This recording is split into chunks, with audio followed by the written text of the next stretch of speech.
que es una dirigida un poco extensa porque hemos tenido eh, feriado, pero un viernes, así que, perdón, un sábado no hubo clases por el día del trabajo, así que se acumularon varios temas. Empecemos con el uno. Entonces, hemos aprendido en las clases teóricas que un modelo se puede estimar con MCO, minimizando la suma del cuadrado de los errores. Sin embargo, eso solamente es una de las formas de estimar un modelo. Hay otras formas. La más conocida, evidentemente, es MCO, que en inglés es OLS, y la siguiente más conocida es de máxima verosimilitud. La de máxima verosimilitud tiene algunas ventajas, por ejemplo, que podemos utilizar cualquier distribución. El MCO es un poquito restrictivo porque necesitamos una distribución normal, tenemos que tener un buen comportamiento de las variables, entonces no siempre es factible estimar por MCO, pero máxima verosimilitud es más amplio. Así que justo en la pregunta 1 nos preguntan eso. Una variable x, si es la distribución exponencial y se presenta la siguiente función de densidad, estime con el método de máxima verosimilitud, demuestra que el estimador que vamos a hallar tiene esa forma que es sumatoria de los valores que toma x entre n, donde n es el tamaño de la muestra. Entonces nos dice, la función de distribución o la función de densidad de la variable x toma la siguiente forma. 1 entre teta multiplicado por epsilon elevado a la menos x entre teta. Vamos a poner acá, mejor así. Y esa distribución se cumple cuando x toma un valor mayor a 0, y en otros casos,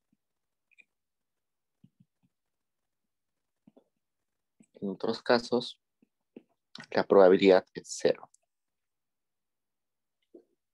donde teta es un valor positivo y es un parámetro. Con el método de máxima verosimilitud demuestra que el estimador, ok. Entonces, esta es la distribución general, pero podemos decir que la distribución o la probabilidad de x particular, por eso le pongo i, es igual a 1 entre teta por epsilon a la menos xi, porque es para una observación entre teta. Entonces, cualquier valor que tome x, igual está tomando una distribución de esta forma exponencial. Entonces, ¿cuáles son los pasos para realizar esto? Primero tenemos que hallar la multiplicación de todas las funciones de distribución posibles. Entonces, x puede tomar un montón de valores, ¿no? x1, x2, x3, un montón, hasta xn. Hay n observaciones. Cada observación toma un valor. O sea, a todos esos le estamos diciendo como si fuera xi, donde i puede ser de 1 a n. Entonces, lo que vamos a buscar primero es multiplicar. Yo usualmente utilizo este simbolito, que es el multiplicador o multiplicando, si no me recuerdo, que dice así. Voy a multiplicar todas las funciones de distribución desde la observación 1 hasta la observación n. Entonces, ¿cómo es eso? Simplemente así, ¿no? 1 entre teta por epsilon a la menos x1 entre teta multiplicado por 1 entre teta por epsilon a la menos x2 entre teta, 1 entre teta, epsilon menos x3 entre teta. Y así multiplico hasta el último valor, que es 1 entre teta por epsilon a la menos xn entre teta.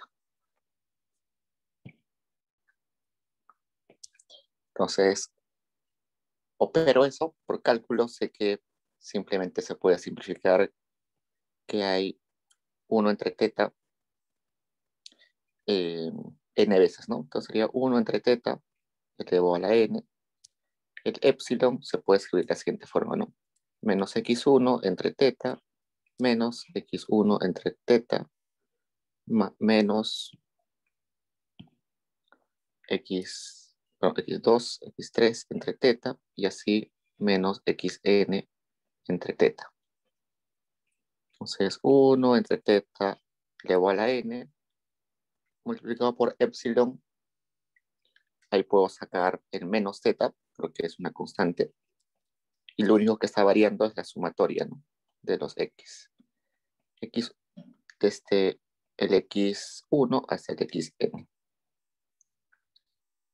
Y ya está. Con eso tengo mi función donde estoy multiplicando todas las funciones de distribución.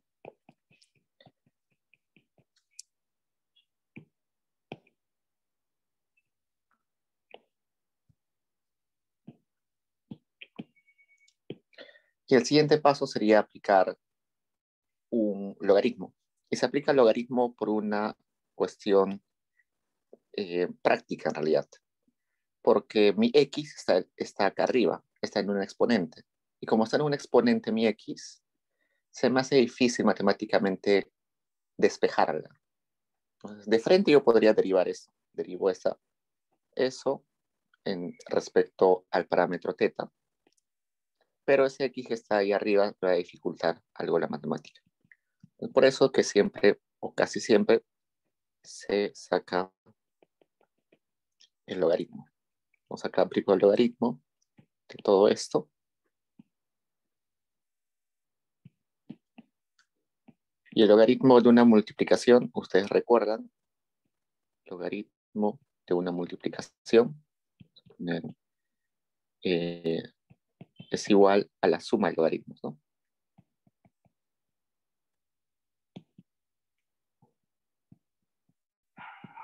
Entonces hago eso acá. Logaritmo natural de 1 entre teta elevado al cuadrado, a la n, perdón, más logaritmo natural de epsilon de todo esto.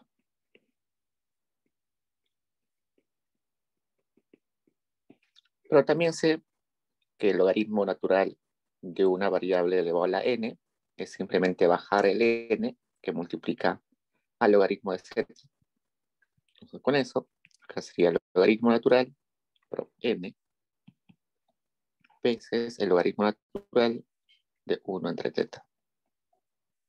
Y también sé que el epsilon también se le conoce, o la función exponencial, que es el epsilon, se le conoce como el antilogaritmo. Entonces, el logaritmo de un epsilon elevado a la x es simplemente x. Entonces, en este caso, el logaritmo desaparece y simplemente baja lo que estaba como exponente, que era todo esto.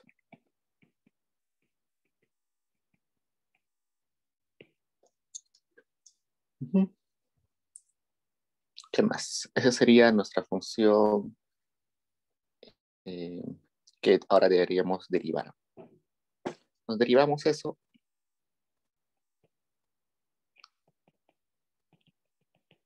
Vamos a poner esto. Nos derivamos toda esa expresión. Pero respecto a qué derivamos? Debemos derivar respecto al parámetro que nosotros queremos estimar. En este caso, el parámetro que nos dice el enunciado es teta, ¿no? Entonces, derivamos respecto a teta. Si en el enunciado nos dijera que hay dos parámetros, hay que derivar respecto a los dos parámetros. En este caso solamente hay un parámetro, entonces derivamos solamente respecto a ese parámetro que es teta. Entonces acá sería menos n, derivada de un logaritmo, sería la inversa, ¿no? Entonces la inversa sería lo siguiente.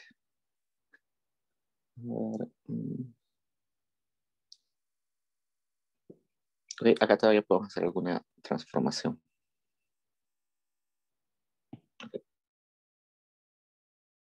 También sabemos que el logaritmo de una división, antes de pasar a esto, podemos hacer todavía una transformación acá.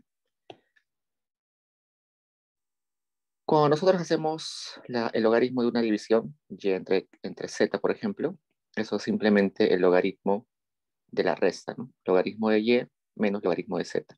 Entonces acá tenemos eso, n multiplicado por logaritmo de 1 menos n logaritmo de teta.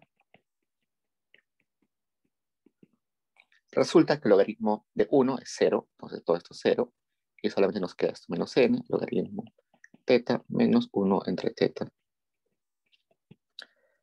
La pregunta es, si yo hubiera derivado esto, ¿estaría bien? Sí, estaría bien, pero nos hubiera dado un parámetro con otra expresión un poquito distinta.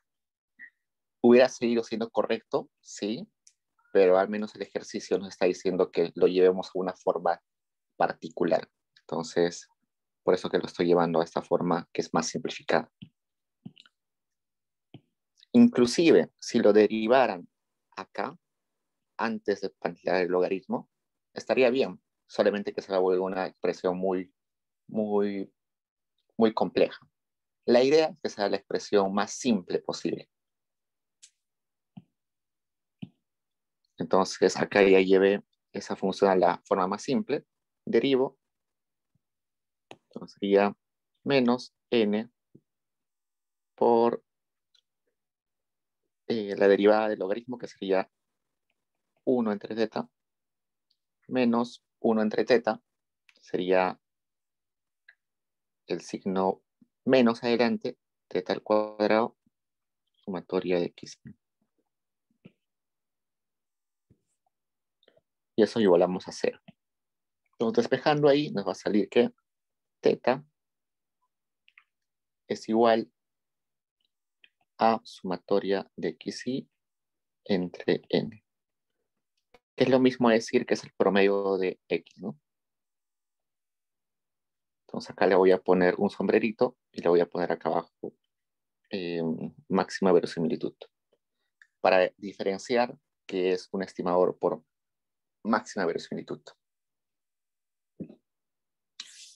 Entonces, no sé, ustedes seguro están acá un poco preguntándose, si yo hubiera derivado acá, me hubiera salido otro estimador. Si hubiera derivado acá, me hubiera salido otro estimador. Y sí, está bien. Un mismo parámetro puede tener diferentes estimadores. La pregunta es, ¿cuál de ellos es el mejor estimador? Y según la teoría de máxima verosimilitud, el mejor estimador de máxima verosimilitud es aquel que considera la forma más sencilla. Por eso es que lo hemos llevado a la forma más sencilla. Pregunta, chicos, hoy.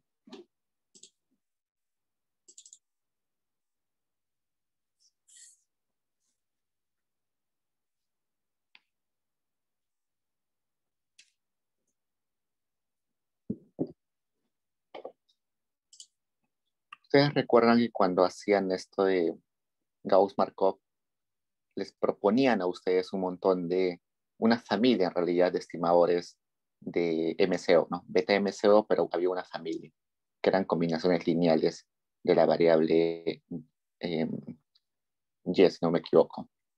Entonces, sí, un parámetro, beta o teta, puede tener varios estimadores.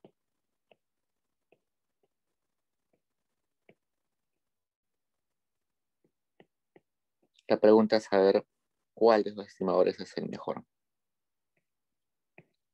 Según la teoría, el mejor sería el que tenga esperanza beta, es decir, el que sea insesgado y el que tenga menor varianza, ¿no? El que sea más eficiente. El más eficiente es el que tiene menos varianza. En el caso de máxima verosimilitud, está comprobado que el que es más sencillo, algebraicamente, es aquel que tiene menor varianza y además es el que tiene esperado, es insesgado. Entonces, eso es lo interesante de máxima verosimilitud. Ok, pasemos al siguiente. Okay, en el 2 nos dice, considera el siguiente conjunto de datos a partir de los cuales se le pide estimar los salarios de los individuos en base a su edad y a sus años de experiencia. Entonces nos dice que los salarios de las personas están en función, evidentemente, de una constante, de la edad y de la experiencia. Sin embargo, la edad y la experiencia van a estar correlacionados. Evidentemente, ¿no? Alguien que tiene 20 años o 21 años, que recién está acabando la universidad, tiene 0 años de experiencia. Alguien que tiene 40 años, evidentemente tiene como 20 años de experiencia. Entonces, la edad sí determina cuánta experiencia tengas, ¿no? No es que sales de la universidad y ya tienes 10 años de experiencia. No es por eso que hay una correlación fuerte entre edad y experiencia. Y eso nos va a traer un problema de multicolinealidad. En este caso imperfecta, pero al fin y al cabo es multicolinealidad que al final va a terminar afectando nuestra estimación. Entonces nos dice, al momento de realizar la regresión donde se desea estimar los efectos asociados a la edad y a la experiencia, es decir, el beta 1 y el beta 2, se encuentra que ninguna de estas variables es significativa a pesar que habría indicios de que el modelo en conjunto es bueno para estimar dicha variable. Entonces nos dan ahí una estimación. Voy a cambiar de pantalla.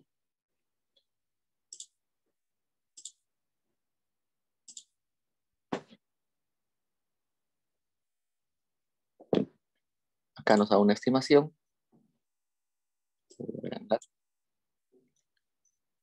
Y resulta que esa estimación, acá leemos, ¿no? El coeficiente o la constante, perdón, es negativa. No nos interesa mucho esa parte. Lo que nos interesa son estos betas o coeficientes asociados a la edad y asociados a la experiencia. Y resulta que ninguno de ellos es significativo, ¿no? Acá nos sale que el valor p-value es 0.14, acá 0.89. Evidentemente son mayores a 0.10, que es lo máximo que podemos aceptar, ¿no? Y además que el p-value está muy alto, los intervalos de confianza son muy amplios. Este intervalo de confianza va desde menos 42 hasta 145. Eso quiere decir que este beta de 51, si bien es cierto, se ha estimado como 51, probablemente no sea 51 si no estén dentro de este rango. Es igual que cuando ustedes ven encuestas, ¿no? Les dicen que sí, Pedro Castillo tiene 43%, pero hay un margen de error, ¿no? Es el número que nos dan, pero como es una muestra, no podemos decir que ese es el valor poblacional. Igual nos dicen acá, este es el valor para la muestra, pero en la población lo más probable es que esté entre este intervalo. Y si nos damos cuenta, este intervalo incluye el 0. ¿Eso qué quiere decir? Que posiblemente en la población este coeficiente sea 0. Entonces es como si no tendría efecto, como si nuestro beta de la edad sea 0, no tiene efecto sobre el salario. Igual acá nos dice que para la muestra es 11.91 el beta de la experiencia, pero para la población lo más probable es que esté entre menos 334 y positivo 357, que es un intervalo sumamente grande, ¿no? Y evidentemente ahí está incluido el 0. Es decir, que si bien es cierto, nos dicen que puede ser el beta positivo, también es probable que sea 0 y también es probable que sea negativo. Así que por eso es que también el p-value sale que no es significativo. Está todo conectado. Este valor t, este p-value, todo está conectado. Entonces, yo por ejemplo usualmente me guío más por este intervalo de confianza. Yo sé que la mayoría se guía por esto. Pocos se guían por esto. Pero yo me guío más por esto. Porque a veces puede ser el intervalo de confianza de 0.5 a 100, ¿no? Y te sale significativo. Pero aún así está muy cerca del 0 el intervalo de confianza. Entonces, eso ya depende de cada uno. Lo recomendable quizás es esto, ¿no? Que es ya lo más estadísticamente aceptado. Bueno, además nos dice, bueno, de esto sacamos la conclusión que la edad y la experiencia no tienen efecto sobre el salario, según esos valores. Pero acá nuestra prueba F nos está diciendo que sí tiene significancia conjunta. No hay significancia individual para edad ni significancia individual para experiencia, pero en conjunto parece que sí hay una significancia conjunta. La significancia conjunta nos dice que el modelo agregado con todas las variables sí está explicando el salario. Y eso es un indicio de multicolinealidad. ¿Por qué? Porque puede ser que edad y experiencia estén compartiendo información, pero como están compartiendo información, uno le está quitando al otro significancia y el otro también le está quitando significancia, ¿no? Pero cuando las juntas, quizás como es la misma información, sí está afectando al salario. Entonces, ese es el problema. Entonces, en clase han visto varias formas de determinar si hay multicolinealidad y vamos a verlo ahora.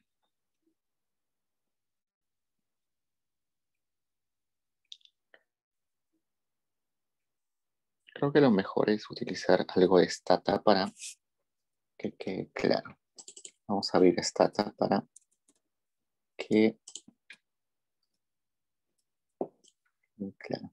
Bueno, empecemos un poquito con teoría. Entonces, lo primero que se hace cuando hay indicio de colinealidad es hacer una matriz de correlaciones. Vamos a abrir Stata, ¿ya? Para hacer esa matriz. ¿Dónde estamos?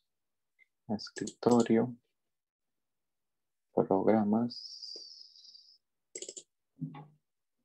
Stata.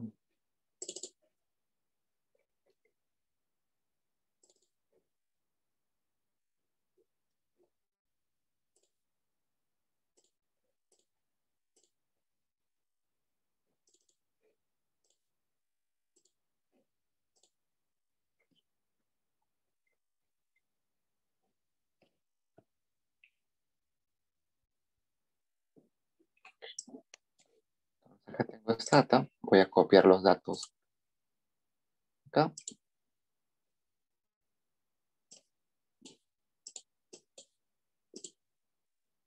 A ver, 2112, 1967, 1368, 1842, 1512, 40, 38, 27, 34, 29, 10, 10, 7, 9, 7. No me equivoqué, ¿no? 21, 12, 19, 27, 13, 78, 18, 42, 15. Esta variable vamos a llamar salario. Esta variable edad. Variable experiencia.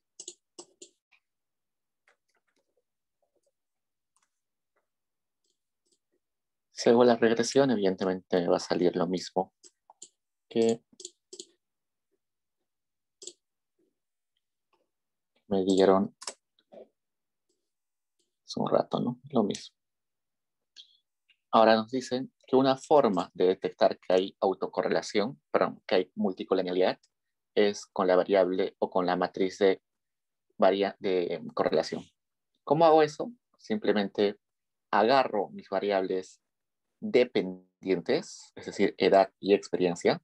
No agarro salario, porque esa es la Y. La Y, que es salario, evidentemente va a estar correlacionada con edad y experiencia. Eso es indudable, porque edad y experiencia están explicando salarios. El problema es que las o los X que son las que van a explicar al salario, estén correlacionadas. Entonces yo pongo acá cor, edad y experiencia. Y me sale la matriz de varianza de correlación. Y acá me sale que ambas variables están correlacionadas a 97.82%. Es decir, se comportan muy igual. Están muy correlacionadas positivamente. Y eso ya es un indicio de multicolinearidad, ¿no? Están compartiendo información. Entonces, con eso ya tendría como un montón de indicios para saber que hay problemas. Pero la idea ahora no solamente es saber el comando de ataque score, sino saber cómo se haría manualmente. Entonces, vayamos a eso. Manualmente, ¿cómo debería hallar esa correlación? Y seguro para algunos va a ser un repaso nomás de algo de estadística. Ustedes recuerdan que la correlación es simplemente, vamos a volver acá a nuestra pantalla.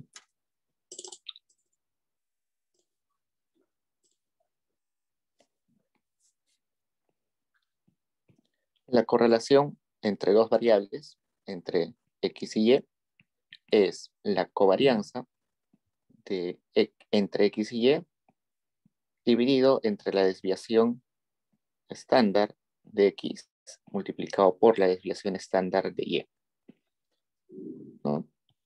Y la correlación es un indicador o un estadístico importante porque la correlación va a estar entre -1 y 1. Y eso es genial, porque nos está diciendo que si es 0, no está nada correlacionado. Si es 1, es que está totalmente, se comportan totalmente igual y en el sentido positivo. Uno crece y el otro también crece. Y si es negativo, nos está diciendo que es una relación inversa, ¿no? Que si uno crece, el otro decrece. Pero la covarianza, si ustedes recuerdan, es una medida también de asociación entre edad y experiencia. Nos dice cómo se comporta uno y el otro, si se comportan en el mismo sentido, en el sentido contrario. Pero el problema es que esa covarianza tiene unidad de medida. Entonces, por ejemplo, si hago una covarianza entre salarios y edad, la covarianza me va a salir un número grande cuya unidad es salario por edad. Y ese número me puede salir gigantesco. Si mi salario está en centavos, me va a salir la covarianza un número gigante. Si mi edad está en días, me va a salir un número grande. Entonces, por eso es que yo lo estandarizo dividiéndolo entre las desviaciones. Entonces, al momento de estandarizarlo dividiéndolo entre desviaciones, lo que hace es que esa covarianza esté restringida entre los valores de -1 y 1. Y eso es bastante útil, al menos para econometría. Entonces recorremos cómo se calcula la covarianza entre dos valores. Es simplemente esta fórmula, ¿no? El esperado de la multiplicación de, por un lado, el X menos el esperado de ese X, y en el otro lado sería el Y menos el esperado de Y. Esa es la fórmula de la covarianza. Esta es la discrepancia entre los valores de X con su esperanza multiplicado por la discrepancia entre los valores de Y con su media o con su esperado. Si yo hago una covarianza de X contra el mismo X, ¿qué tendría? Esperanza de X menos el esperado de X al cuadrado. Y eso yo le conozco como varianza, ¿no? Y si yo le saco raíz a la varianza de un X, tengo la desviación de X. Entonces con eso ya tengo las fórmulas, ¿no? tengo acá la covarianza que está acá. Acá tengo la desviación de X. Y la desviación de Y también sería la raíz de la varianza de Y. Donde sé que la varianza de Y es simplemente el esperado de X menos el esperado, pero es Y. Y menos el esperado de Y, todo eso al cuadrado. Y como ya tengo datos en la tabla que me dieron, va a ser sencillo, ¿no? Entonces podemos hacerlo en Excel. Hallemos en Excel. Déjenme abrir un Excel. Como son pocos, se lo pueden hacer manual, pero hagámoslo en Excel.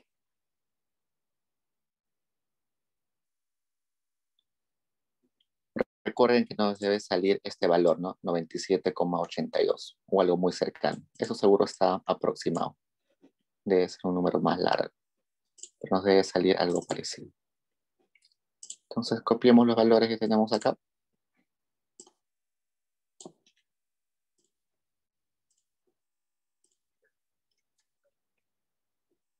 No nos interesa por el momento salarios, porque es el Y. Lo que nos interesa es edad y experiencia. Entonces primero hallemos el promedio o el esperado de la edad. El esperado de la edad es simplemente el promedio, ¿no?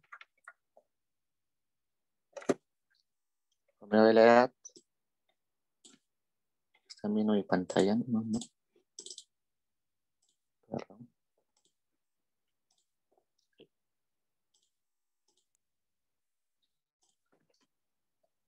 Ahora sí.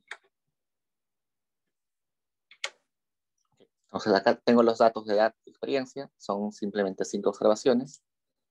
Según la fórmula que les he dado hace un rato, lo que necesito para hallar tanto covarianza como las desviaciones y varianzas es el esperado de X y el esperado de Y. Y el esperado es simplemente el promedio. El promedio de nuestra edad. Y acá sería el promedio de nuestra experiencia. Ya está. ¿Qué necesito? Según lo que vi hace un rato, necesitaba mi variable edad, que es el X, menos el esperado de la edad.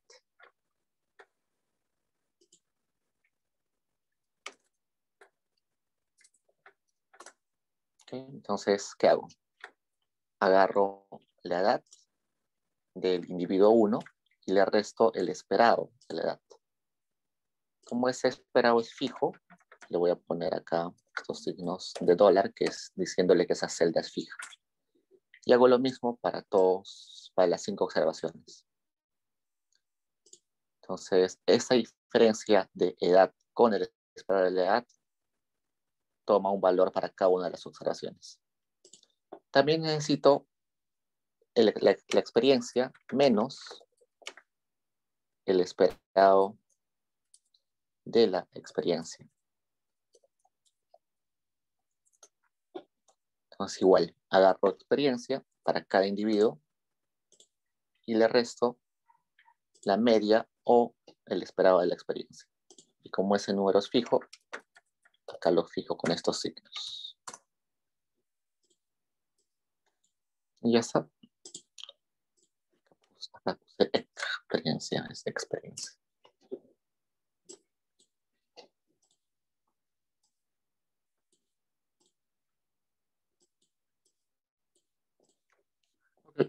Entonces, ¿qué me falta ahí?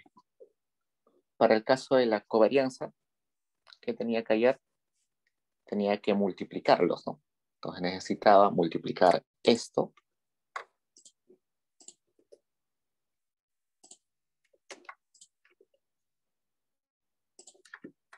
todo eso, multiplicarlo por todo esto.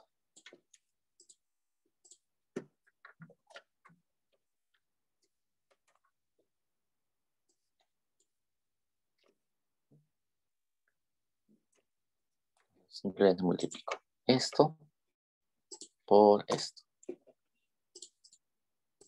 Eso es lo que me dice la fórmula de la covarianza, ¿no? Multiplicar esas diferencias. Finalmente, me dice que hay el esperado de todo eso. ¿Qué es el esperado de todo eso? Es simplemente la suma dividido entre la cantidad de observaciones, que sería en este caso 5 observaciones, ¿no? Ya está. Entonces eso sería la covarianza. Luego necesito la varianza de X. Varianza de X. Y la varianza de X me dice que es simplemente esto, pero elevado al cuadrado. ¿No? Entonces acá pongo esto. Todo eso elevado al cuadrado.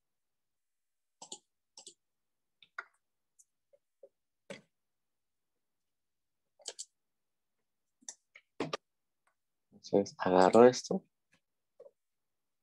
multiplicado por el mismo, sale todo esto.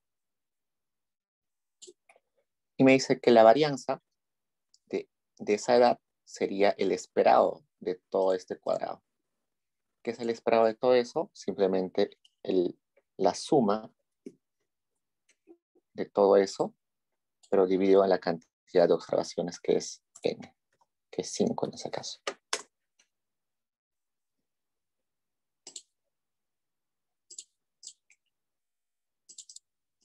Lo mismo si queremos hallar la varianza de y. Deberíamos agarrar la discrepancia de experiencia con su esperado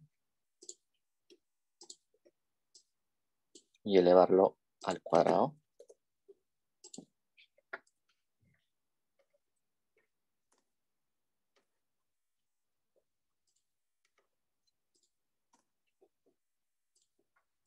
Y llegamos a 5 valores, ¿no? Un valor para cada observación.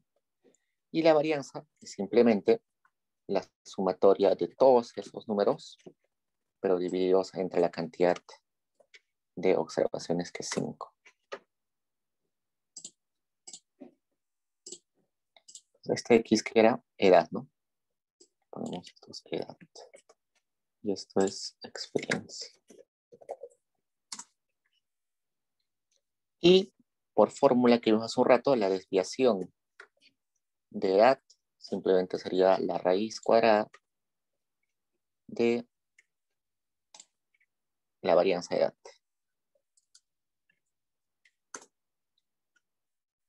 Y la desviación de experiencia simplemente sería la raíz de la varianza de experiencia.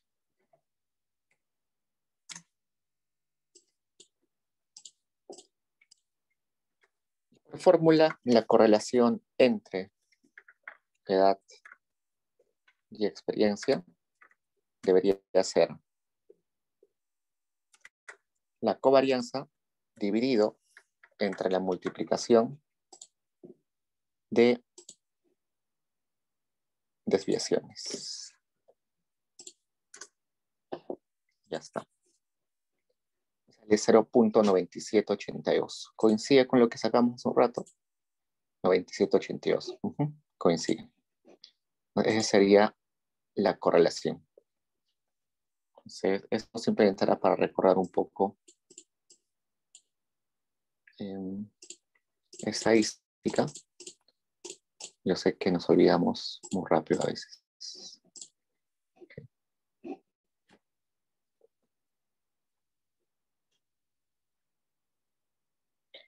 ¿Qué pasaría si tenemos más variables? Regresamos acá a nuestro Excel. Si tenemos una variable, por ejemplo, que fuera, pongamos valores así, cantidad de hijos. Cantidad de hijos. Pongamos acá, por ejemplo, una persona de 40 tiene 2 hijos, una de 38 2 hijos, una de 27 un hijo, una de 34 un hijo, una de 29 un hijo.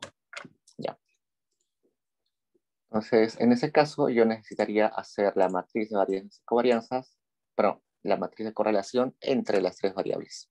Vamos a poner cantidad de hijos.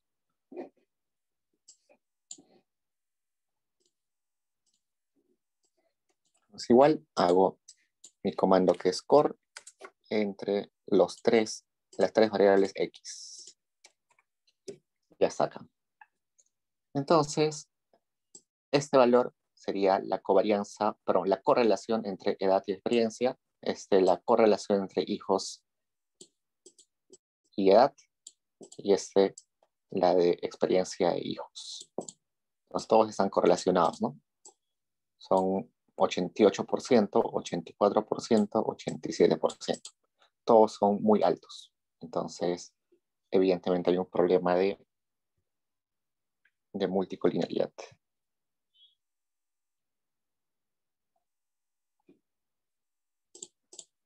Seguimos.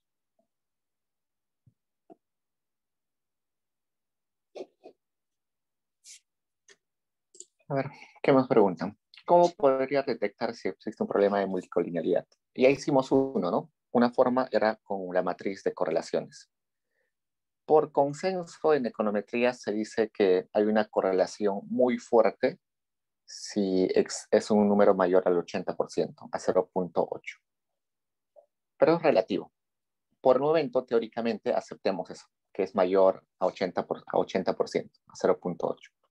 Entonces, en el caso que vimos hace un rato, nos salía que era 90 y tantos, ¿no? 98. Entonces, eso es un montón. Evidentemente, ya detectamos el multicolinealidad. Otra forma de detectar que hay multicolinealidad es que al momento de hacer la regresión, sucede lo que sucedió hace un rato, ¿no? Hay significancia conjunta, pero no hay significancia individual. ¿Eso por qué? Porque las variables X que están correlacionadas o tienen multicolinealidad están quitándose entre ellas la significancia. Pero como luego en conjunto, sí hay una significancia alta. Y el otro es aplicando el BIP, ¿no?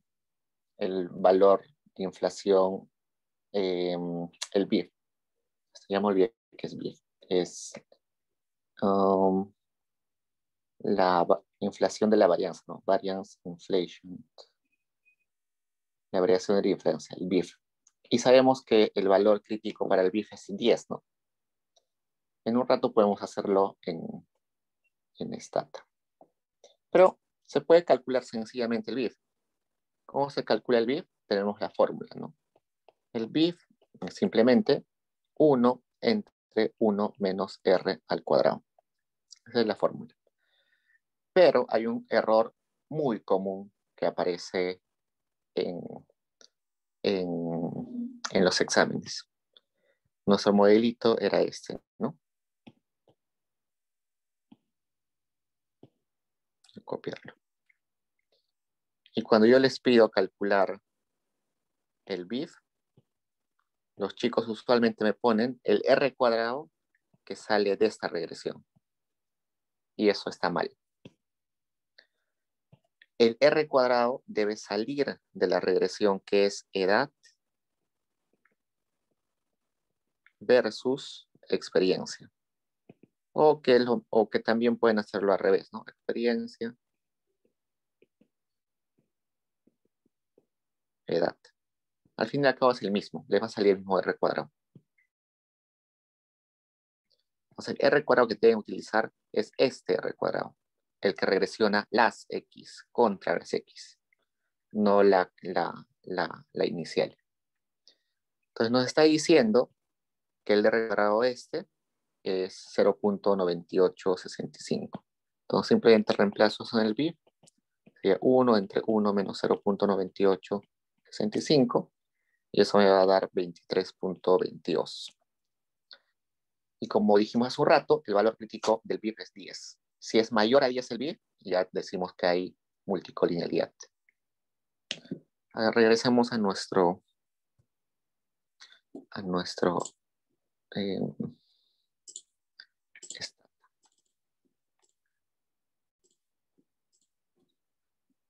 Entonces, vamos acá. Yo voy a hacer una regresión entre mis X, que era edad y experiencia.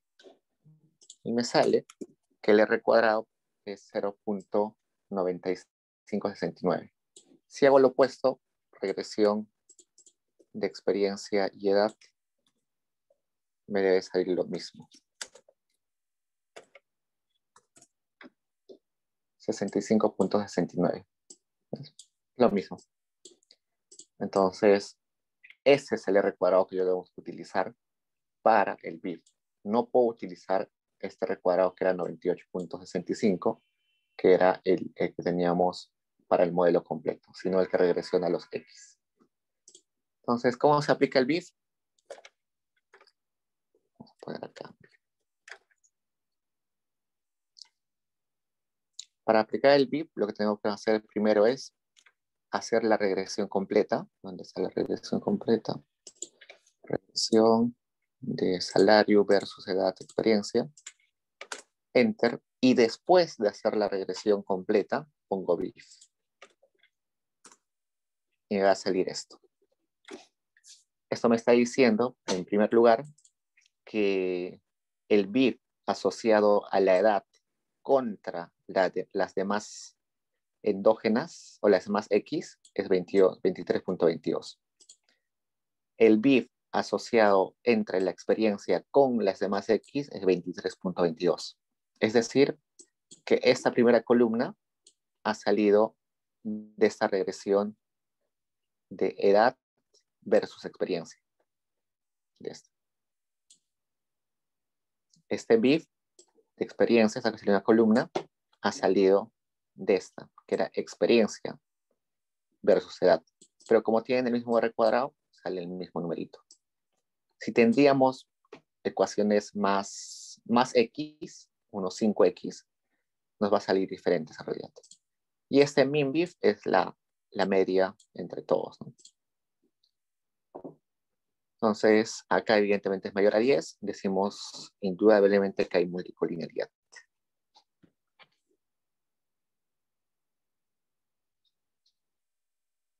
Y continuemos. Preguntas hasta ahí, chicos.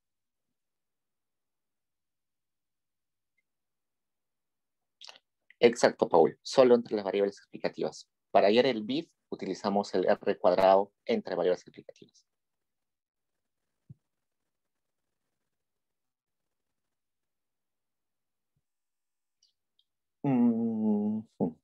Ok. Seguimos.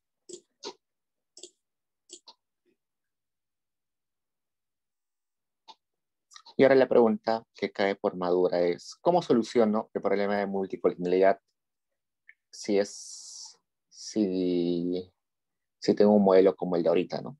Hay varias formas, pero no es que hay una fórmula que tienen que aplicar así de frente.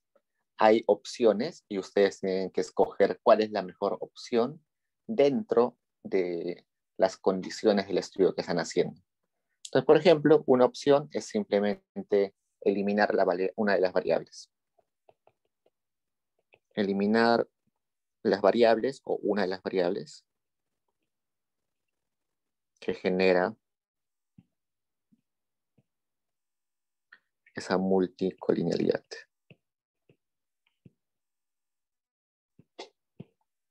Eso es una opción. Pero, por ejemplo, esa no es una opción para el modelo que tenemos nosotros. Nuestro modelito nos dice que salario depende de edad y de experiencia. Y eso es más o menos una ecuación de Mincer. Una ecuación de Mincer es una ecuación donde explican el salario por varias determinantes. Y por teoría, según Mincer, según un paper que se publicó hace años, yo no puedo sacar edad ni experiencia, porque son variables teóricamente básicas. Es igual que una ecuación, yo no puedo sacar el sexo. Aunque el sexo me salga no significativo, no lo puedo sacar, porque teóricamente es correcto. Si yo estoy explicando, por ejemplo, el nivel nutricional de un niño y tengo un montón de variables, yo no puedo sacar de ese nivel nutricional que está, por ejemplo, en, digamos, anemia, ¿no? Anemia. Tengo un montón de X y yo no puedo sacar la variable que dice edad, porque evidentemente la edad está muy correlacionada con la anemia. Mientras más chiquito eres, mientras más niño eres, tienes más probabilidad de anemia. Mientras mayor eres, ya no tienes probabilidad de anemia. Por el contrario, mientras vas creciendo, se hace más probable que tengas obesidad, independientemente de lo que suceda. Entonces, eso no se puede sacar, aunque salga no significativo. Por ejemplo, si estoy explicando la obesidad y una variable genética, por ejemplo, es el índice de masa corporal de la madre. Eso nos dice que la obesidad puede ser genética. Y eso es muy cierto, ¿no? Entonces, si a mí me sale que el IMC no es significativo y que está correlacionado, no sé, con nivel socioeconómico, evidentemente los niveles socioeconómicos más altos tienen más probabilidad de obesidad y por tanto su IMC es más alto, yo no puedo sacarlo, porque teóricamente me dicen que sacarlo es incorrecto. Entonces, en esta ecuación, por ejemplo, no es una opción eliminar edad y tampoco es una opción eliminar experiencia.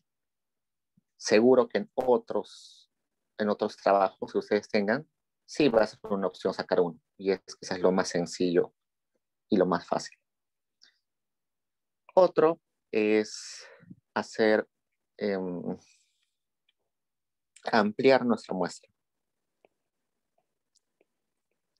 Por ejemplo, hace un año, cuando yo hacía un estudio sobre nutrición, desnutrición crónica infantil, me salía que había un montón de multicolinialidad.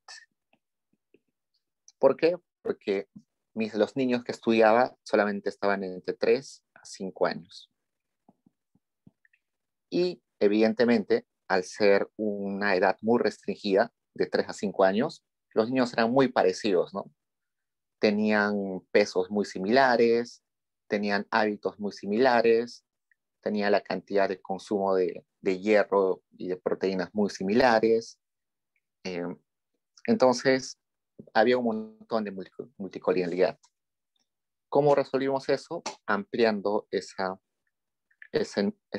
intervalo y lo sumamos hasta 7 años. Y evidentemente un niño de 3 años con un niño de 7 años son muy distintos, ¿no? Y hay más varianza, más variabilidad. Entonces, eso resolvió el problema de multicolinialidad en ese caso. Entonces, otra opción es ampliar la muestra para que el tamaño sea más grande y entonces las diferencias entre observaciones sean más grandes, entonces se puede eliminar en ese caso la multicolinialidad. Otra es haciendo transformaciones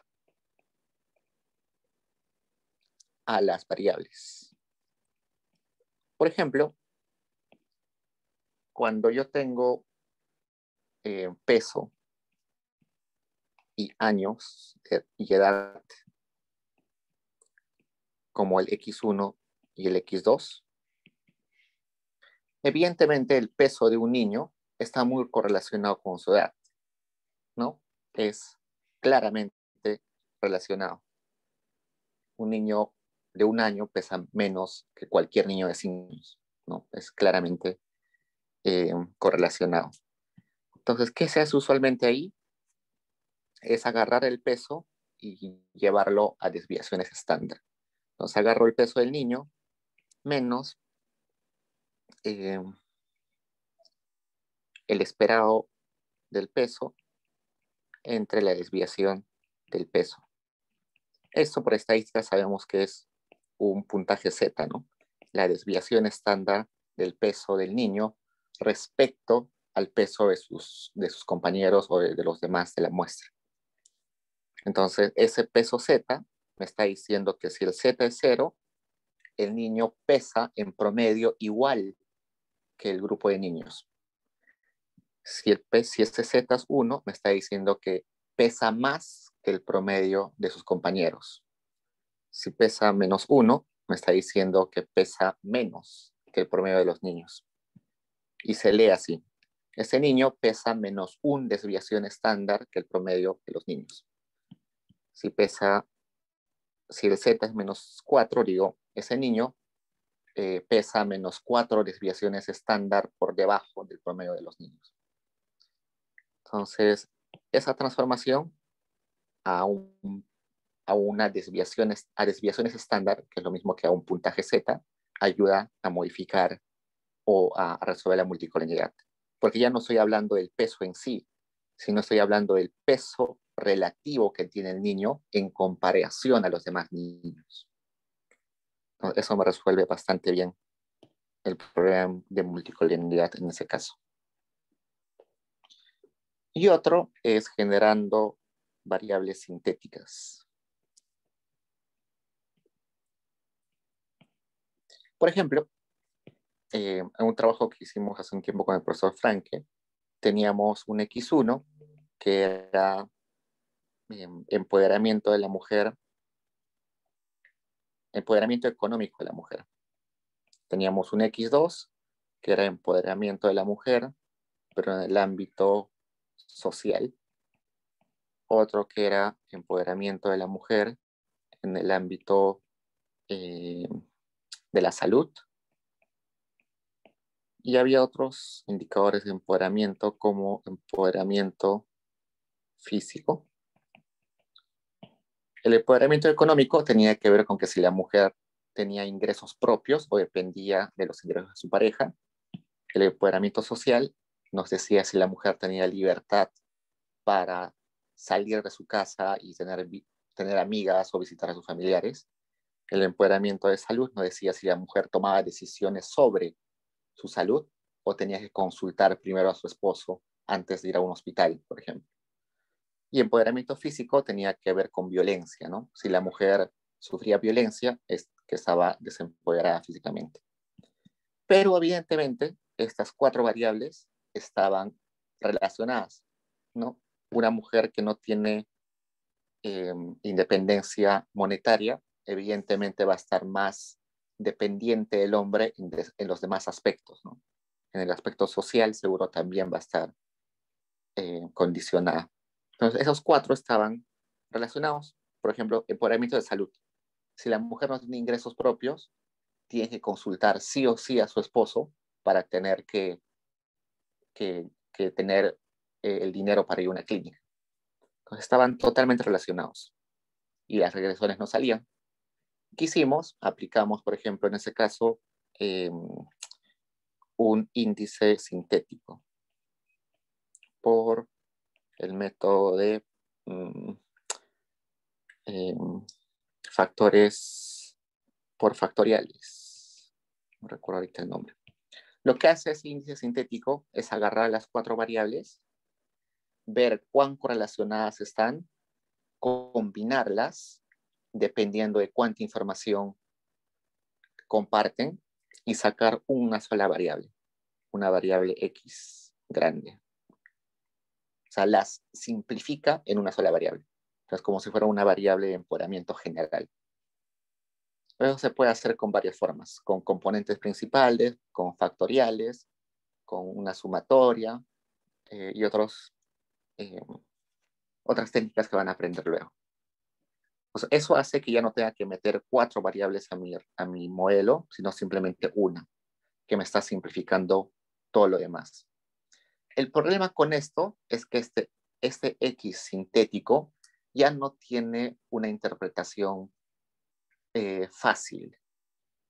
Como es un método matemático que está haciendo un índice, tiene una complejidad matemática detrás, que lo que nos bota, y ya el número que nos bota ya no tiene una interpretación tan sólida.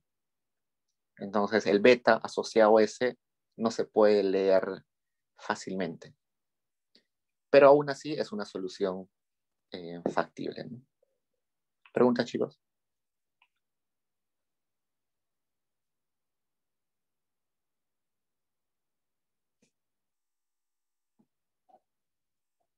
Entonces, esas son las soluciones más comunes y esas soluciones van a tener que ser ponderadas por ustedes, ver cuál de las soluciones es la que corresponde al problema que tienen en ese momento.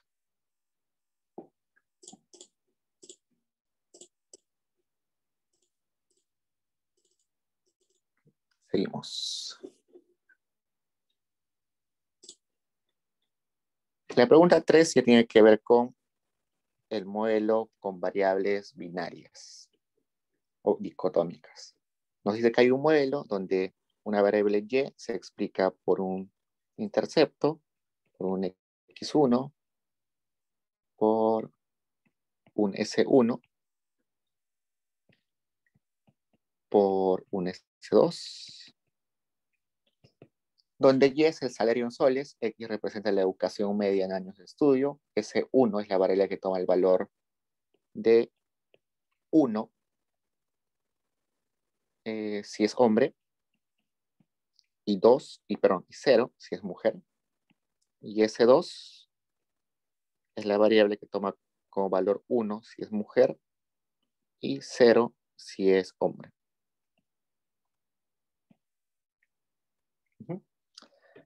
Veamos, ¿existe algún problema para estimar dicho modelo? ¿Por qué? Entonces resulta que una persona es hombre o es mujer. Al menos para las encuestas es así. No hay otra. Entonces resulta que S1 más S2 para cualquier observación siempre va a ser 1. Si yo despejo sería S2 igual a 1 menos S1. Esto quiere decir que S2 es una transformación lineal de S1. Entonces me está dando la misma información S1 que S2. Y eso me va a provocar una multicolinealidad perfecta. Cuando teníamos multicolinealidad imperfecta, resulta que Stata aún así nos estimaba los coeficientes, ¿no? En el anterior ejemplo, estimamos el modelo y genial, nos daba, igualito nos daba los resultados de los betas, porque eso era multicolinealidad imperfecta. Si bien es cierto, salario y edad comparten información, pero no comparten exactamente la misma información. Pero en este caso de S1 y S2 comparten exactamente la misma información. Entonces, cuando nosotros hagamos acá nuestra matriz de X, que seguro va a Diego, tener... disculpa, ¿de dónde Dime. salió ese 1 más ese 2 igual a 1? Dijimos que para cualquier observación, la persona va a ser hombre o mujer, ¿no? Entonces, si es hombre, en S1 le va a salir 1 y en S2 le va a salir 0.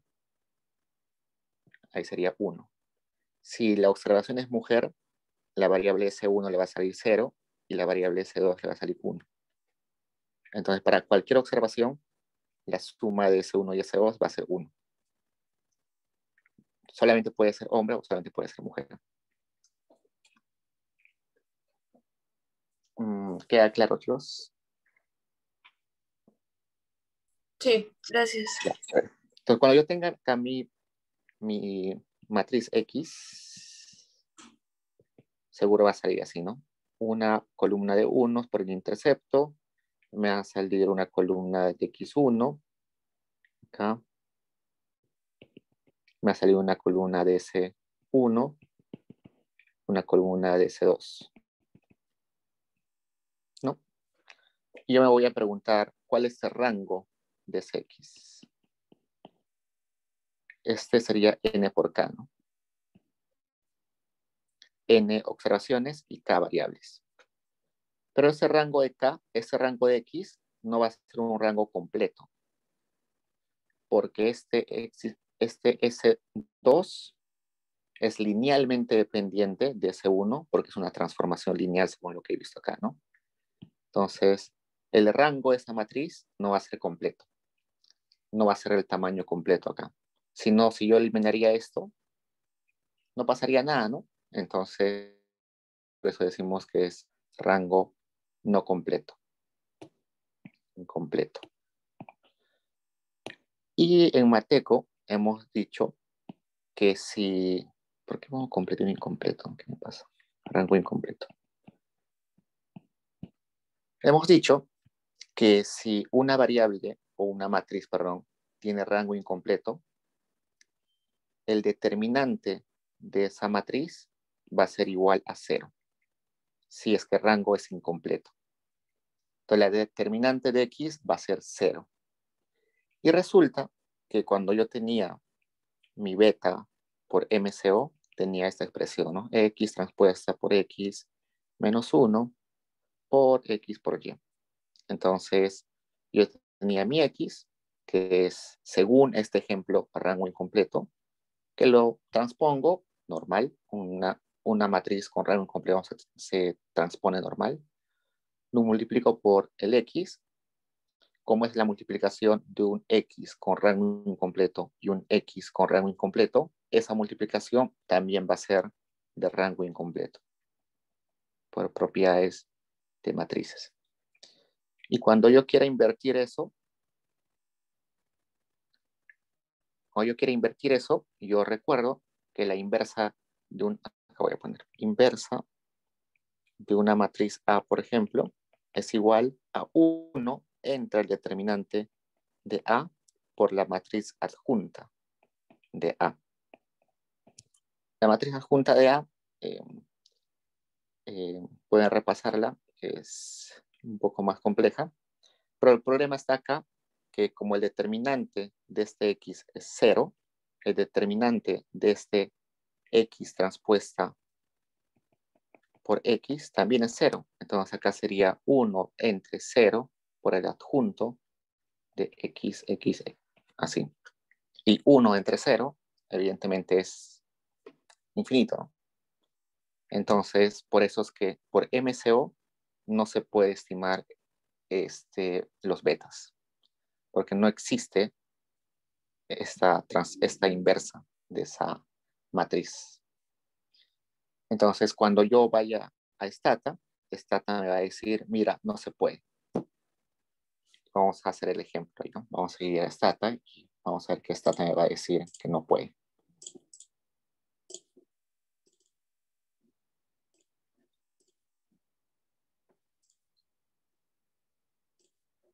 Por ejemplo, acá voy a poner, este es 1, este es 1, este es 1, este es 0, 0, este es 0, 0, 0, 1, 1. Como se dan cuenta, B6 es una transformación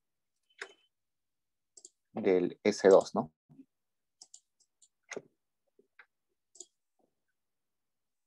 Suman siempre 1. Para esta observación suma 1, suma 1, suma 1, suma 1, suma 1.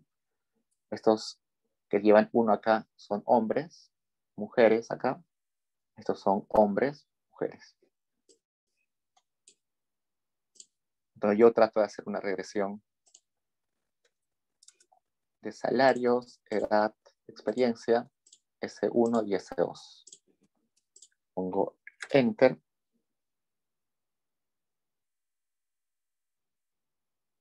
Y acá me sale Omitted.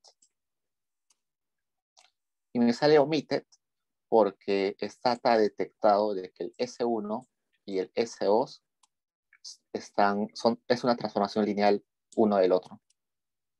Entonces, como Stata intentó invertir ese X transpuesto por X y no le salió, la solución que dio por default es sacar a uno de ellos. Entonces, en este caso, sacó el S2 y lo omitió. Entonces, cuando hay multipolaridad perfecta, Stata nos va a votar omitido. Si es multipolaridad imperfecta, como en el caso anterior, igual nos va a dar los resultados, no va a omitir a ninguno.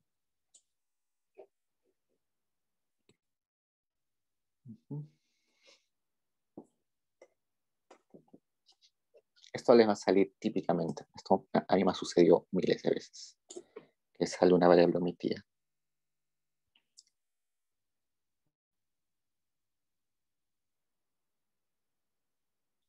Ok, entonces, eso nos está diciendo que no podemos meter la variable hombre y la variable mujer al mismo tiempo. S1 y S2 no se pueden meter al mismo tiempo.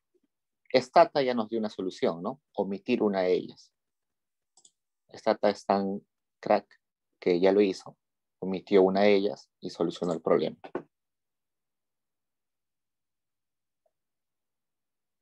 A ver. Entonces, en la parte B nos dice, se decide eliminar el modelo, la variable S2, exactamente lo que hizo Stata ahorita. ¿Cuál sería la interpretación del coeficiente asociado a S1? Utilice las esperanzas condicionales. Yo tengo este modelo.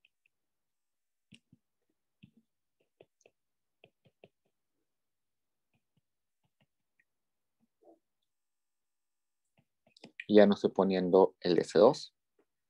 No, yo quiero saber qué valor toma Y cuando la variable S1 toma el valor de 1. Es decir, cuando es hombre. Entonces, yo quiero saber cuál es el valor que yo esperaría que sea el Y cuando es hombre, cuando S1 es 1. Pues simplemente lo que haría es beta 1, aplicar el esperado a todo esto, ¿no? El esperado de beta 1 más beta 2, X y más beta 3, SI, más esto. Esperado de beta 1 más el esperado de beta 2 más esperado.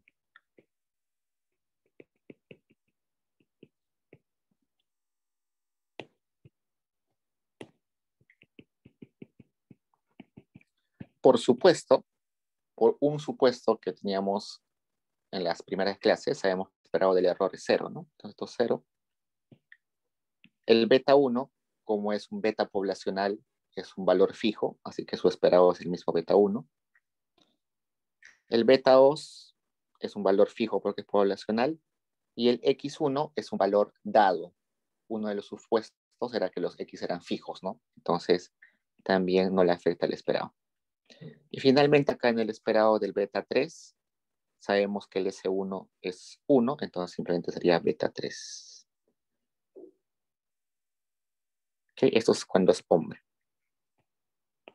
Si fuera mujer, yo aplico también cuánto ganaría una mujer.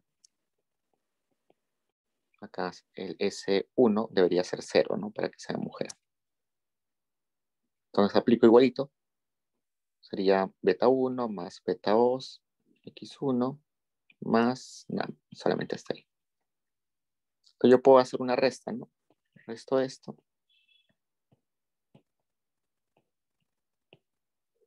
Menos todo esto.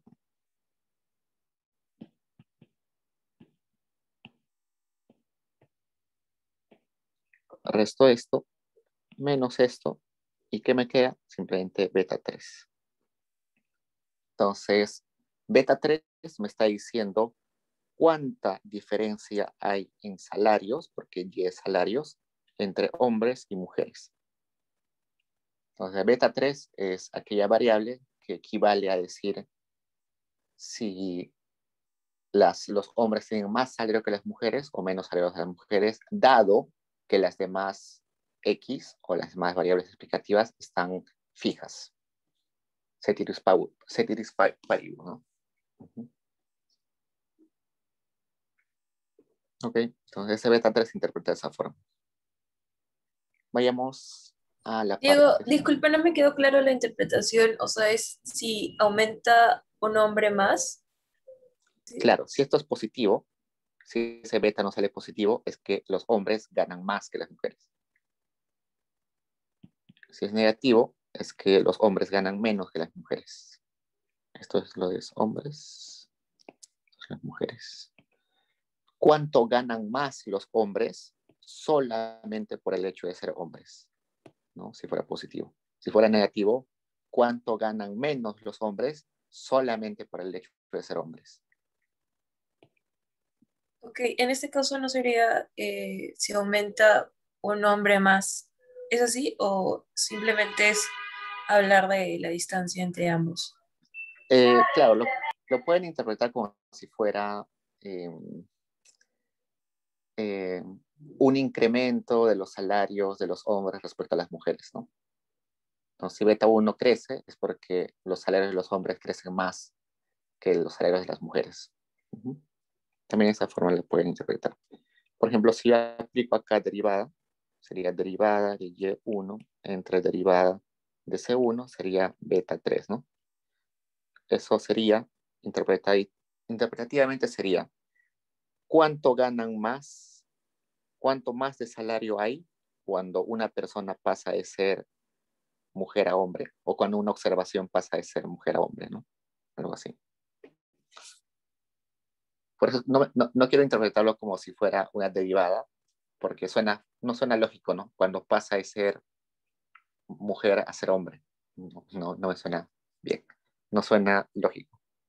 Por eso que digo que es la distancia entre salarios simplemente por ser hombres.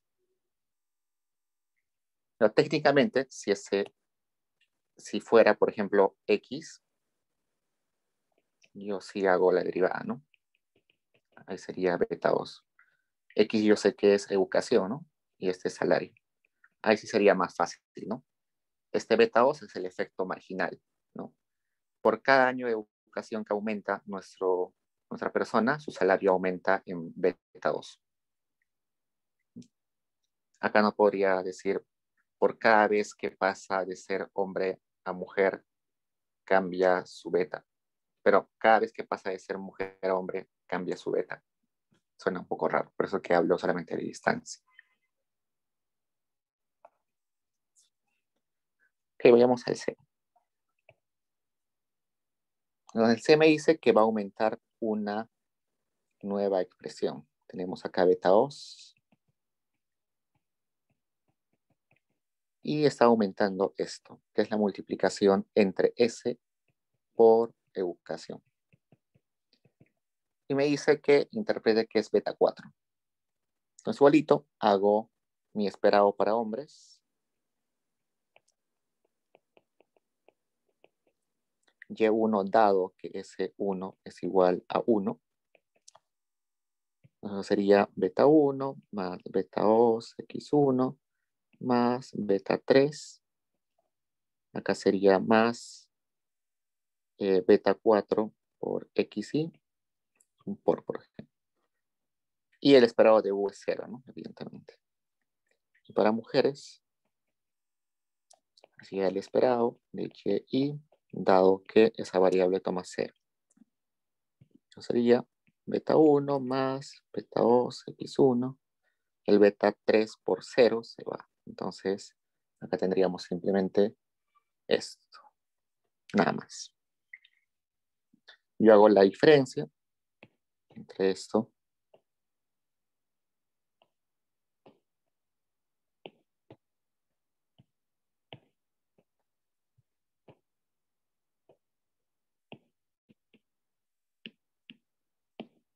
y me queda que beta 1 se va, beta 2 por X1 se va, me queda beta 3 más beta 4 X1.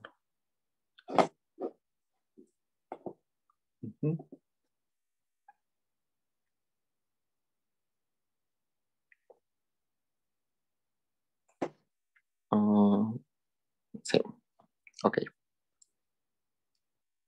Entonces, hace un rato vimos que beta 1, beta 3 me estaba diciendo que la diferencia que hay entre hombres y mujeres simplemente por el hecho de tener diferente sexo, ¿no? Las mujeres podían ganar distinto a los hombres simplemente por el hecho de tener ese sexo. Pero el beta 4 me está dando algo distinto.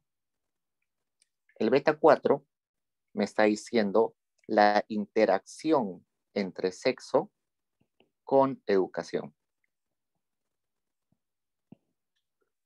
¿Y eso qué me está diciendo? Sí, es cierto que existe discriminación entre hombres y mujeres. Las mujeres ganan menos por el hecho de ser mujeres. Pero esa discriminación no solamente está en el mercado laboral, sino también está en la educación.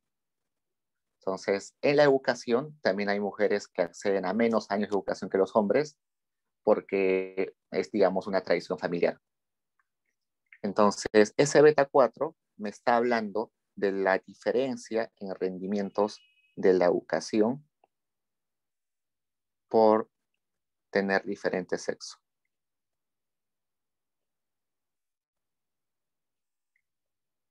Este es la diferencia en salarios simplemente por tener diferente sexo.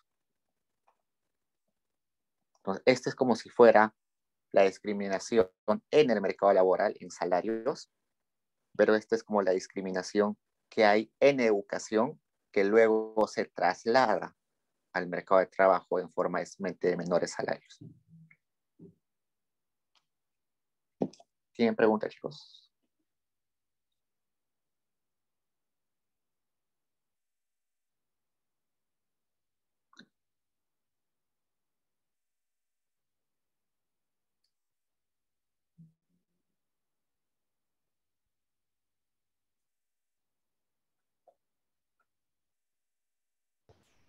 Diego, Dime. hola Diego, y si nos piden ver la significancia, digamos, del último modelo que ahí está, solamente tenemos que ver si es significativo el beta 4 o también tenemos que ver si es Ah, significativo el beta 2. sí, eso es una muy buena pregunta. Usualmente lo que se hace es que se empieza haciendo el modelo en partes. Ya, esto ya es más de econometría aplicada, pero igual les va a ser bien. Lo que se hace, seguro han visto ustedes sus papers, algunos papers, y en los papers les sale en las regresiones columnas, ¿no? Columna 1, 2, 3, 4, y acá están las variables explicativas, ¿no? Lo que usualmente se hace, digamos, estos salarios, ¿no? Lo que usualmente se hace es se hace una primera regresión solamente con mi variable eh, más importante. Digamos, mi variable más importante es sexo. Yo quiero saber si hay diferencias de sexo si hay diferencias en salarios por sexo. En mi segunda regresión utilizo sexo y quizás también educación. En mi segunda regresión utilizo los sexo, educación y también utilizo la interacción de sexo con educación, ¿no? Y acá puedo aumentar seguro sexo, educación, sexo por educación y al final aumento más variables, un X2, un X3, bla, bla, bla, bla. La idea es que una regresión no se lee solamente la regresión, sino se lee cómo evoluciona la regresión. Entonces, es de esperar de que acá me salga significativo. Al menos en el mercado laboral siempre va a ser significativo. Acá tal vez me va a salir significativo, acá tal vez significativo. En la tercera, puede ser como tú dices, que acá me salga significativo y en estos no me salga significativo, ¿no? Pero lo que yo estoy diciendo acá es lo siguiente. Yo leería de esta forma. Vamos a borrar esto. Yo leería de esta forma. Mis regresiones me están diciendo que sí, en el mercado laboral se observa una diferencia en salarios por sexo. Esa diferencia de salarios por sexo aparentemente es porque hay más educación en los hombres que en las mujeres. Pero si indagamos más a fondo, resulta que esa diferencia en educación no es una diferencia porque las mujeres deciden educarse menos, sino es porque la sociedad le da restricciones. Entonces hay menos posibilidades que una mujer se eduque que un hombre se eduque. Entonces, si bien es cierto, en esta y en esta le ha quitado significancia porque gran parte de esta diferencia en educación es una diferencia por género, no es una diferencia aleatoria, no es una diferencia de elección individual, sino es una elección que está condicionada a tu género. Entonces, es por eso que cuando hacemos un paper, no nos fijamos solamente en una regresión, sino nos fijamos cómo evolucionan las regresiones mientras vamos incluyendo más variables. Entonces, por eso es que yo sé que a veces ustedes están incitados a fijarse en esta regresión y ver si este no es significativo, ya fue, no me sirve, no me sirve. No, a veces es una cuestión de leer parte por parte. Entonces, por ejemplo, en esta regresión 3, si yo sé que sexo por educación es significativo y este no, yo dentro de mi cabecita estoy diciendo que este sexo y educación está evidentemente correlacionado con estos dos, ¿no? Entonces, de alguna forma, no es que sexo y educación no sean relevantes, sino que esta variable de interacción les está quitando significancia. Entonces, no necesariamente porque no sean significativos, no es que no sean importantes. La otra recomendación que les dije la vez pasada es que, aunque no salga significativo una variable que la teoría me dice que es importante, no la puedo sacar, ¿no? Por ejemplo, hay un paper de trabajo infantil que ha salido de GRADE, donde resulta que rural-urbano no sale significativo, que el trabajo infantil en el sector urbano o en el sector rural no hay diferencias. Y la pregunta era, cuando estaban haciendo la investigación, ¿eliminamos esa variable?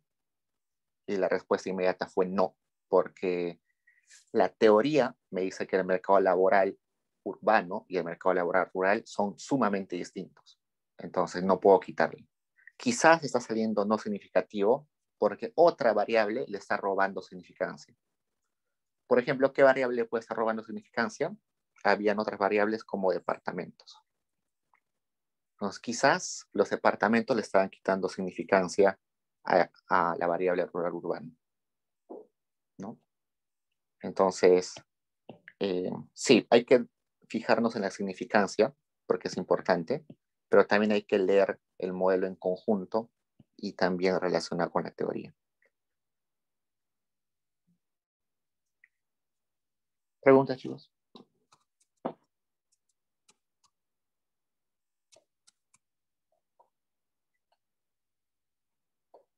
Okay. El 4 es parecido al que hemos hecho ahorita. Pasemos al 5 y si nos alcanza el tiempo, le vamos al 4. El 5 es stata, así que vayamos a stata.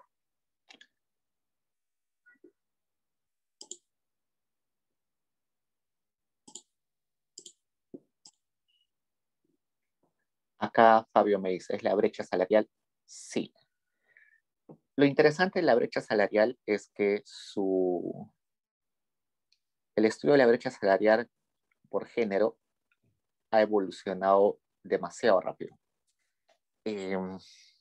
Los primeros trabajos de brecha salarial decían que la diferencia entre sexo, entre salarios, la brecha salarial era simplemente este beta 3. Entonces, tú ibas a un paper de hace 15 años y te decían que la brecha salarial era este beta 3. ¿No? Eso es lo que te decían. La brecha salarial por género es ese beta 3. Pero resulta que, indagando más, avanzando las investigaciones, se descubre que esa brecha salarial no es exacta. Y por una razón interesante. Por lo siguiente. Acá tenemos a todos los hombres en el mercado laboral. Acá tenemos a todas las mujeres en el mercado laboral. Y acá en el centro tenemos actividades laborales donde hay hombres y mujeres. Y en ese lado tenemos actividades laborales donde solamente hay mujeres, o la mayoría son mujeres, como enfermería, por ejemplo, o el trabajo doméstico es básicamente de mujeres. Y en este lado tenemos trabajos, puestos donde la mayoría o casi todos son hombres. Por ejemplo, hace algunos años, la mayoría de gerentes de las empresas eran hombres. Felizmente ha ido cambiando, pero aún así hay trabajos hechos solamente por hombres. Por ejemplo, los trabajos de alto riesgo solamente están hechos por hombres en su mayoría. Entonces, cuando nosotros habíamos estado midiendo la brecha salarial solamente por esa beta 3, habíamos estado solamente comparando estos, los que están acá, los que comparten actividades similares. Pero eso deja de lado la brecha que podría surgir de toda esa complejidad. Y por eso es que ahora la brecha salarial ya se calcula con técnicas más complejas, como el matching. Por ejemplo, bueno, si teníamos esto, hombres, mujeres, acá están hombres y mujeres comparables, ¿no? Estas mujeres de acá no hay cómo compararlas con hombres, porque no hay hombres en esos sectores. Y los hombres de acá no hay mujeres con cuáles compararlos, porque no hay mujeres en ese sector. Entonces lo que se hace es, utilizando técnicas un poquito más avanzadas, se crea hombres sintéticos que sí puedan estar trabajando acá y se crean mujeres sintéticas que puedan trabajar acá. Es como crear en computadora una simulación de un hombre que sí trabaja en ese sector o una mujer que sí trabaja en ese sector. Y eso es, así se calcula la brecha salarial. Por cierto, ese es el tema de mi tesis. Seguro lo pueden leer después. Pero antes, cuando teníamos todavía temas bastante, o sea, econometría no estaba muy avanzado, decíamos que esto era puramente la brecha salarial. Pero muy buena pregunta, Fabio. Ya, pasemos a Stata.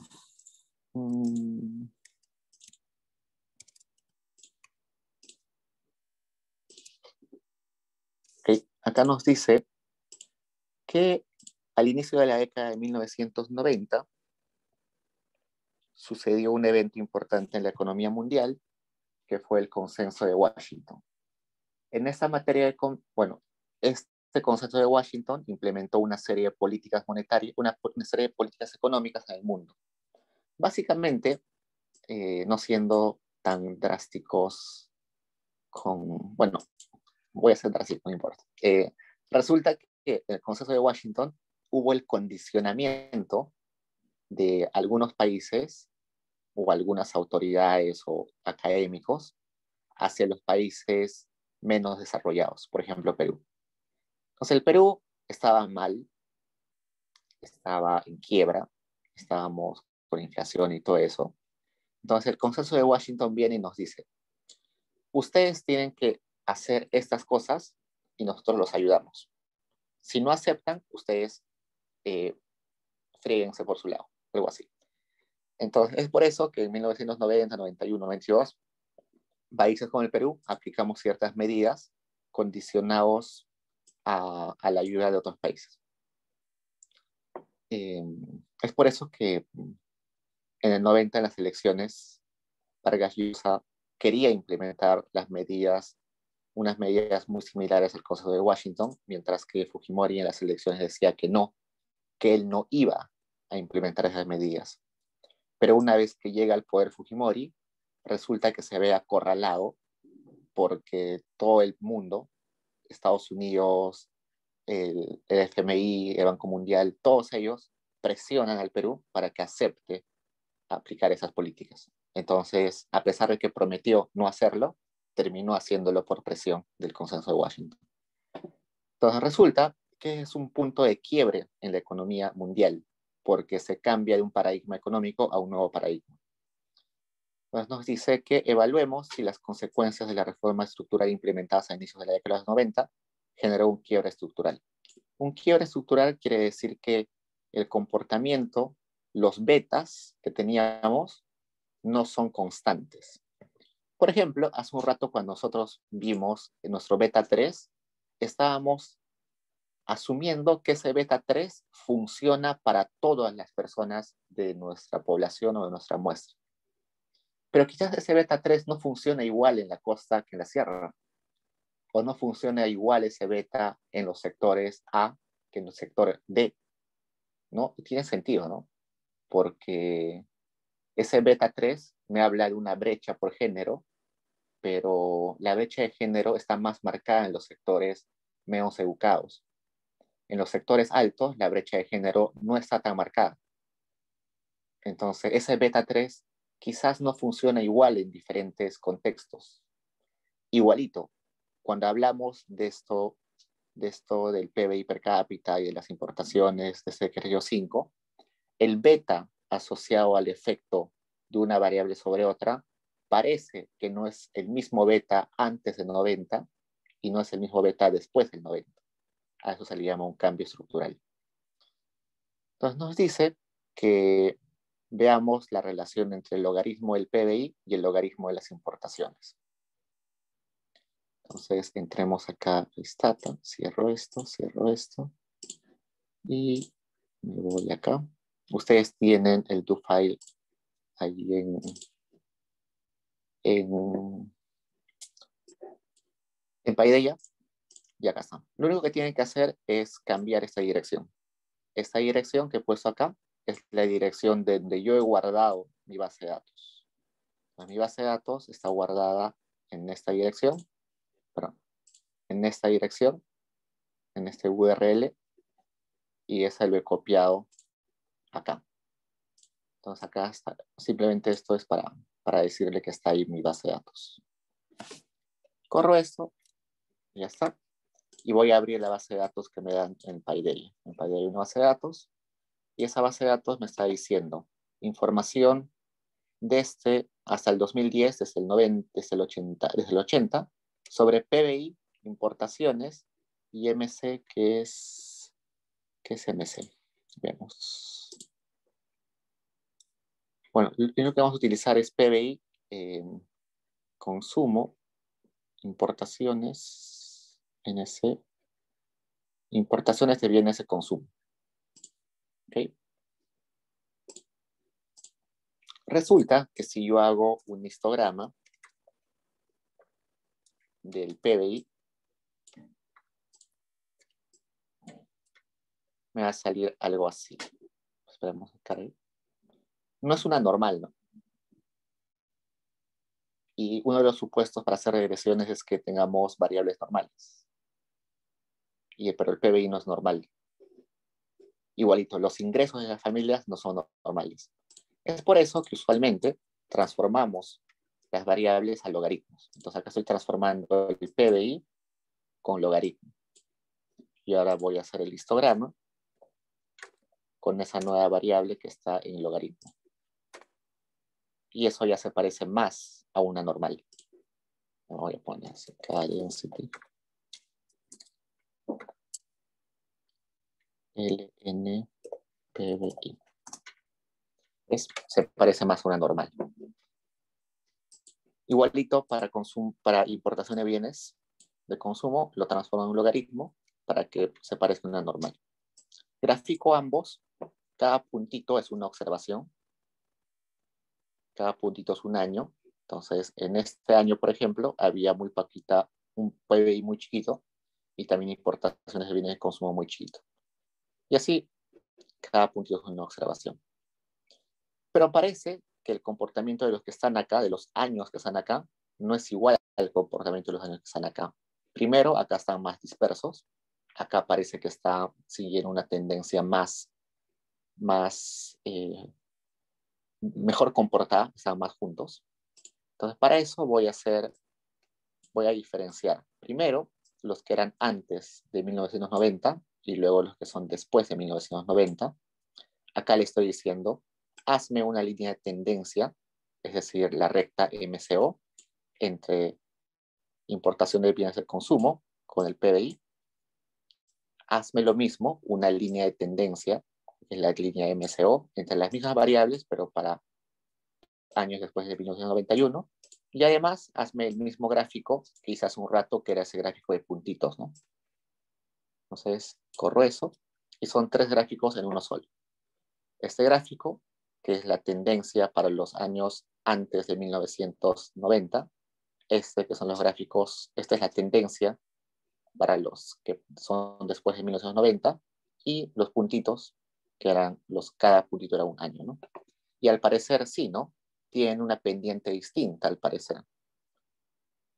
parece que tienen pendiente e intercepto distinto, ¿no? Si yo acá proyecto, y acá proyecto, tiene interceptos distintos. Como que si el beta 0, que es el intercepto, fuera distinto, y también el beta asociado a la pendiente, el beta 1, diferente, ¿no? Porque tiene diferente pendiente acá.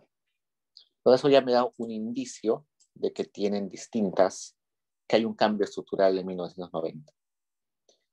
Entonces, una forma de ver si hay cambio estructural es esa, hacerlo visualmente. Otra es matemáticamente. Ustedes recuerdan que ustedes hicieron la prueba F para ver si un modelo restringido se comporta igual que un modelo no restringido.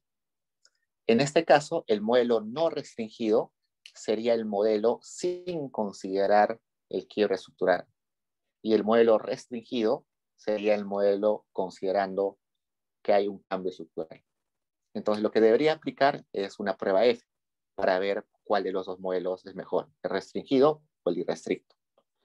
Entonces, lo que hago acá primero es decirle a Stata, mira Stata, esto es un entorno de series de tiempo. T es set, quiere decir que es series de tiempo, que va desde el 90 hasta el 2010.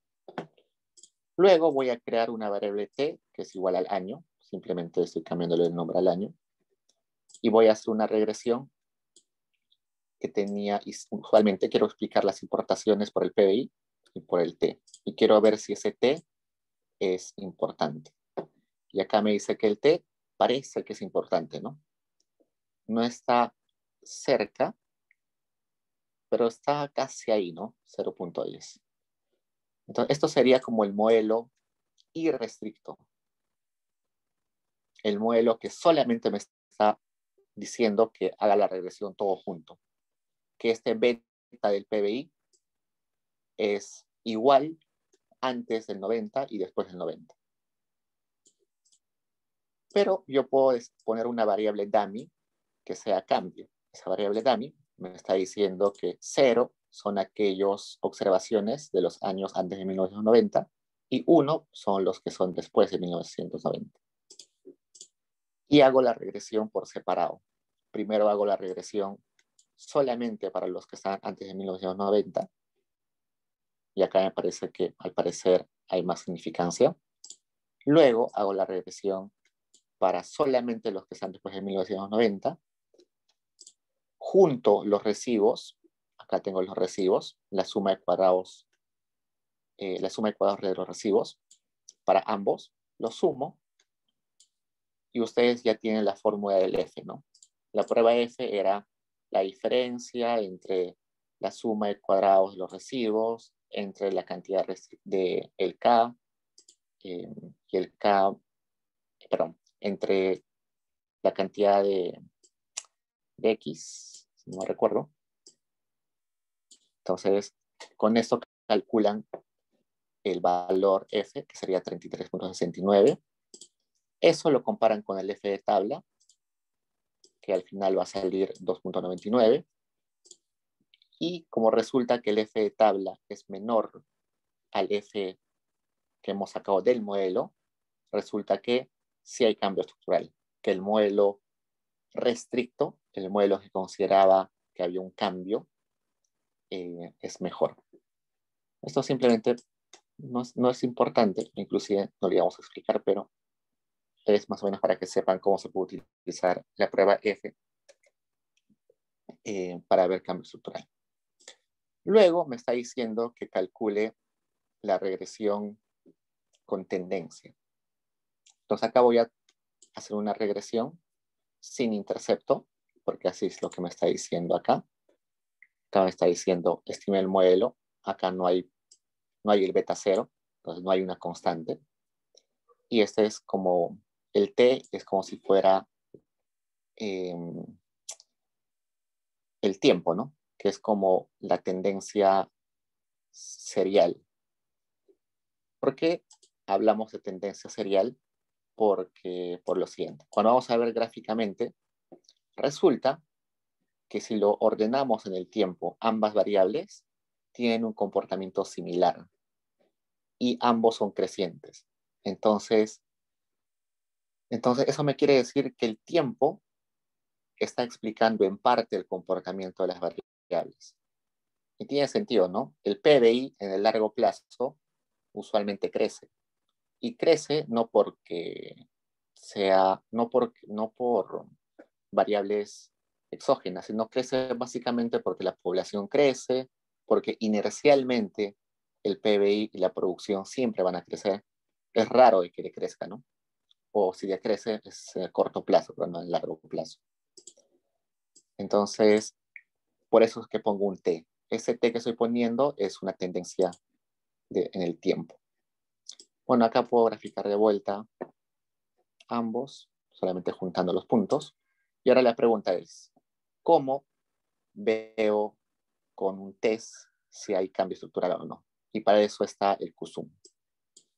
Ustedes pongan HQSUM 6 y lo más probable es que no esté instalado en su Stata. Entonces se instala de esta forma. SSC install QSUM 6. Lo instalan y una vez que ponemos help QSUM 6, ahí les aparece. Esto, el Q6 calcula y grafica la acumulada de la sumatoria de los recibos y de los cuadrados, respectivamente. Entonces, ustedes han visto teóricamente qué es el QSUM. Esto ya hice. Entonces, hago la regresión acá. Aplico el QSUM. Y acá aparece un gráfico. Este es el QSUM cuadrado. Sí. Ya. El QSUM lo que me da es estas bandas de confianza. Estos verdes son las bandas de confianza. Este celeste del medio es la media. Entonces, la idea es que esta sumatoria de cuadrados de los recibos no salga de estas bandas de confianza. Si no sale de las bandas de confianza, me está diciendo de que no hay cambio estructural. Si sale, me está diciendo que hay cambio estructural. Pero hay otra opción. Si resulta que este rojito, que es la sumatoria en el QSUM, aparece más tiempo a un lado de la media o al otro lado de la media, quiere decir que hay sospecha de cambio estructural. En este caso, está fluctuando entre ambos espacios, ¿no? Entonces, se está comportando bien. No hay problema. Entonces, esta primera observación me dice que no hay cambio estructural. Pero luego puedo hacer lo siguiente. Puedo cambiar, puedo aumentar una interacción entre cambio por el periodo. Y ahora me sale lo siguiente. Si bien es cierto, no sale de estos intervalos de confianza, de la franja, de la banda, pero sí está más tiempo por encima de esa media. Entonces, eso ya me está diciendo que sí hay cambio estructural. Esa es la forma con el QSUM de ver si hay cambio estructural. Entonces, lo que me está diciendo acá es sí, hay cambio estructural, no es claro, pero sí tienes que considerarlo al momento de hacer tus regresiones. Y además, mi prueba F de acá sí me daba inequívocamente que sí había cambio estructural. Entonces, con esta información gráfica, con esta información estadística con la prueba F y con la información visual que tuve inicialmente, entre los tres puedo decir que hay más probabilidades de que haya cambio estructural que no. Entonces me inclino por esa opción. ¿Preguntas, chicos? Acá me está preguntando su compañero. ¿Podemos hablar de grados de cambio estructural mientras más alejada la tendencia QSUM? Sí. Si tendríamos un QSUM que ya es muy rochoso y se va acá fuera de la banda de confianza, mucho, ya diríamos que es un cambio muy drástico, ¿no? Por el momento acá nos está diciendo que no es tanto. Y quizás porque yo sospecho que no es tan pronunciado porque la implementación del consenso de Washington en el Perú fue progresivo, ¿no? No fue tan drástico. Duró como unos 2 años, poco a poco. Evidentemente en otros países fue mucho más drástico, ¿no? En Colombia fue mucho más drástico. Entonces, para Colombia seguro veríamos que hay un cambio más fuerte.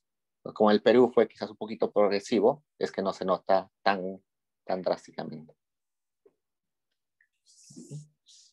Por ejemplo, cuando Ecuador tenía hiperinflación, ellos lo que hicieron fue dolarizar su economía de un día para el otro. Entonces, eso sí es un cambio sumamente drástico, ¿no? Entonces, yo sospecho que si estudiamos Ecuador en esa época, este CUSUM va a estar muy salido de la banda de confianza. Nosotros que tuvimos hiperinflación, salimos de la hiperinflación, pero realizando cambios. Inicialmente fue un shock bien fuerte, pero los siguientes pasos fueron más progresivos.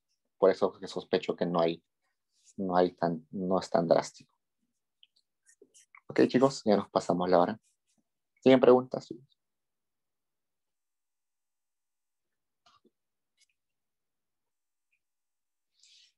Diego, una consulta. Cuando creas una variable, en el caso de cambio, me parece que creaste, Ajá. le pusiste doble igual, ¿sí? Igual a uno, me parece.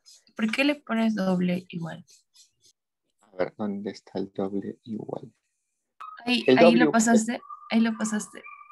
el doble igual es para condicionales. Cuando yo genero una variable, sí es solamente igual. Yo le digo, genérame una variable t que es idéntica a year, pero acá es condicional. Cuando utilizo condicionales, sí tengo que utilizar doble igual. Entonces estoy diciendo, regresióname esta variable contra estas dos variables solamente cuando esta variable de cambio toma el valor a 0. El doble igual se utiliza en condicional. Si tú le pones solamente un igual en condicional, no te va a correr, ¿no? ¿Dónde está? Es un tema solamente de sintaxis del estándar. Cuando hay condicional, doble igual.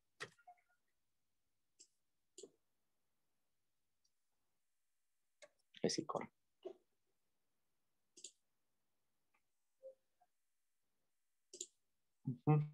¿Más preguntas, chicos?